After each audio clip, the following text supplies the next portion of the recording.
Ho immaginato la fine di questa quarantena come la fine della guerra, no? Che ognuno scende in strada e probabilmente un fatto semplice che non avrei mai compiuto prima sarà quello di prendere il primo sconosciuto che passa sotto casa e abbracciarlo. Ma inevitabilmente il racconto cambierà perché è cambiata la realtà, dunque in qualche modo bisognerà tenerne conto. Ma il mondo esterno cambierà, quindi il cinema credo racconterà questo cambiamento e si tratta di capire che tipo di cambiamento. Io ho come la percezione che per normalità gran parte delle persone intenda ridiventare gli stronzi che eravamo prima, cioè riacquistare l'aggressività, riacquistare la competizione becera, quella più violenta, insomma.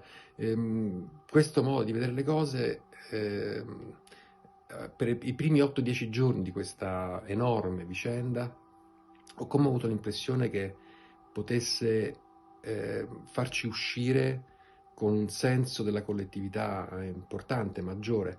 Man mano questa cosa qui la sento un po' sfaldarsi, perlomeno adesso in questo periodo, non sapendo di quanto stiamo parlando, di che periodo stiamo parlando, l'inquietudine cresce. Ecco, spero che il cinema riesca a raccontare tutto questo.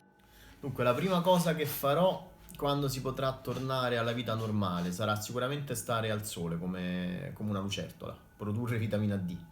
E poi andare ad abbracciare quegli amici, quei parenti, quelli con cui si dice sempre dai ci vediamo presto, dai ti vengo a trovare e poi nessuno si muove.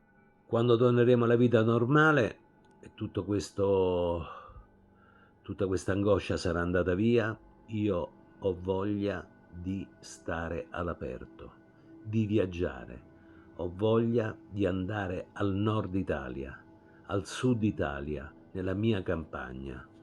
Voglio quasi accarezzare e ringraziare il mio paese, l'Italia, che è stata così tanto violentata da questo terrore e mi sembra un atto di grande amore, di grande affetto. Viaggiare in Italia, andare a vedere dei luoghi, dei posti che non conosco e sono tantissimi. Allora, sicuramente la cosa che più vorrei fare in questo momento, pensando al dopo, non si potrà fare proprio come prima cosa, che è quella di abbracciare le persone, stare vicine e senza protezioni, senza mascherine, però insomma senza quel senso di paura che adesso ci fa il contatto con le altre persone. Sicuramente andrò al cinema. Sapete, oggi una delle parole che più spesso si usa è la parola assembramento, no? Sono vietati gli assembramenti. Il mio mestiere, il mondo della comunicazione in generale e della cultura in generale si fonda in fondo sull'assembramento, no? Cioè, il teatro è un assembramento di persone, i set sono un assembramento di persone, i musei sono un assembramento di persone, sicché il desiderio è quello di tornare ad assembrarmi, come credo tutti. Abbiamo bisogno di leggerezza e anche di grazia in qualche modo.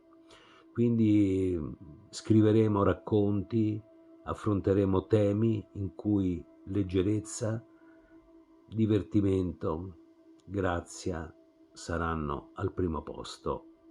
Questa è la sensazione che ho. Non avremo bisogno di film emotivamente catastrofici.